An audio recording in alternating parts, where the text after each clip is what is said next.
The Encounter of the Pavement. Mr. Dyson, walking leisurely along Oxford Street, and staring with bland inquiry at whatever caught his attention, enjoyed in all its rare flavors the sensation that he was really very hard at work. His observation of mankind, the traffic, and the shop windows tickled his faculties with an exquisite bouquet. He looked serious, as one looks on whom charges of weight and moment are laid, and he was attentive in his glances to right and left, for fear lest he should miss some circumstance of more acute significance.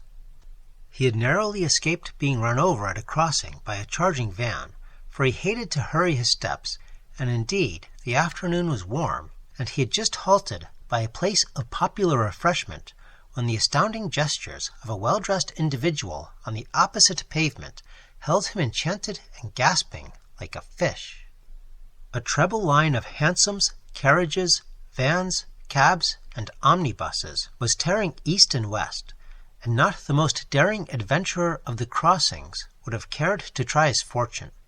But the person who had attracted Dyson's attention seemed to rage on the very edge of the pavement, now and then darting forward at the hazard of instant death, and at each repulse absolutely dancing with excitement, to the rich amusement of the passers-by. At last, a gap that would have tried the courage of a street boy appeared between the serried lines of vehicles, and the man rushed across in a frenzy, and escaping by a hair's breadth, pounced upon Dyson as a tiger pounces on her prey. "I saw you looking about you," he said, sputtering out his words in an intense eagerness. "Would you mind telling me this? Was the man who came out of the Aerated bread shop and jumped into the hansom 3 minutes ago a youngish-looking man with dark whiskers and spectacles? Can't you speak, man? For heaven's sake, can't you speak? Answer me! It's a matter of life and death!" The words bubbled and boiled out of the man's mouth in the fury of his emotion. His face went from red to white, and the beads of sweat stood out on his forehead. He stamped his feet as he spoke, and tore with his hand at his coat, as if something swelled and choked him, stopping the passage of his breath. "My dear sir," said Dyson, "I always like to be accurate. Your observation was perfectly correct. As you say, a youngish man, a man, I should say, of somewhat timid bearing, ran rapidly out of the shop here, and bounced into a hansom that must have been waiting for him, as it went eastwards at once. Your friend also wore spectacles, as you say. Perhaps you would like me to call a hansom for you to follow the gentleman." "No, thank you. It would be a waste of time." The man gulped down something which appeared to rise in his throat, and Dyson was alarmed to see him shaking with hysterical laughter. He clung hard to a lamp-post, and swayed and staggered like a ship in a heavy gale. "How shall I face the doctor?" he murmured to himself. "It is too hard to fail at the last moment." Then he seemed to recollect himself. He stood straight again, and looked quietly at Dyson. "I owe you an apology for my violence," he said at last. "Many men would not be so patient as you have been. Would you mind adding to your kindness by walking with me a little way? I feel a little sick. I think it's the sun." Dyson nodded assent, and devoted himself to a quiet scrutiny of this strange personage as they moved on together. The man was dressed in quiet taste, and the most scrupulous observer could find nothing amiss with the fashion or make of his clothes. Yet, from his hat to his boots, everything seemed inappropriate. His silk hat, Dyson thought, should have been a high bowler of odious pattern, worn with a baggy morning coat, and an instinct told him that the fellow did not commonly carry a clean pocket handkerchief.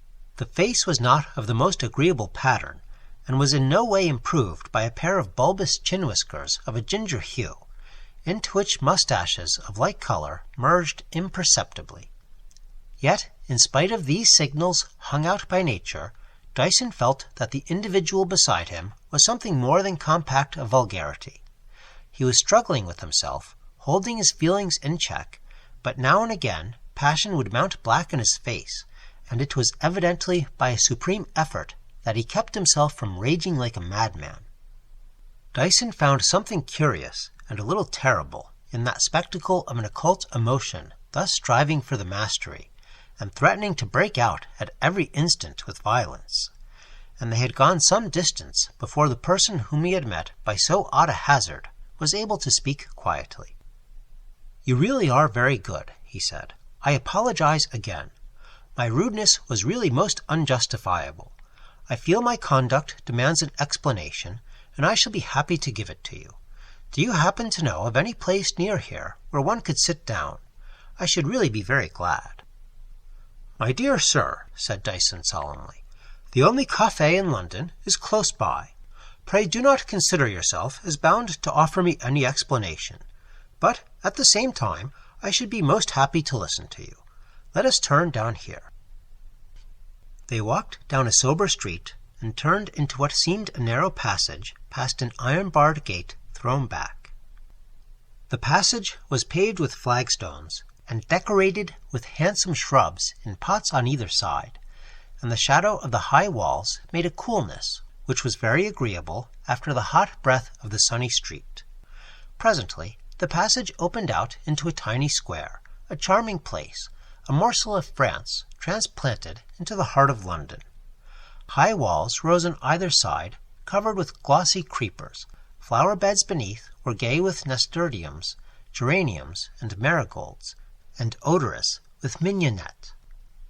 And in the center of the square, a fountain, hidden by greenery, sent a cool shower continually plashing into the basin beneath. The very noise made this retreat delightful.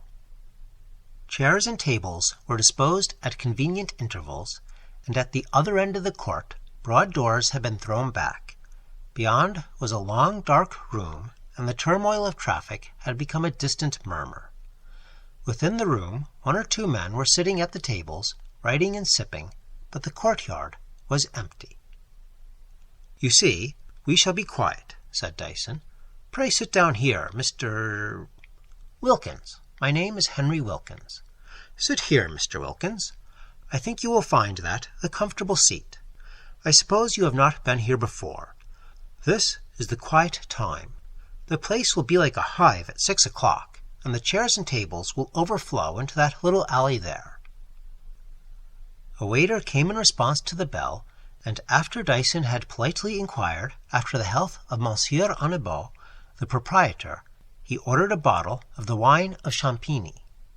"The wine of Champigny," he observed to Mr. Wilkins, who was evidently a good deal composed by the influence of the place, "is a Touranian wine of great merit.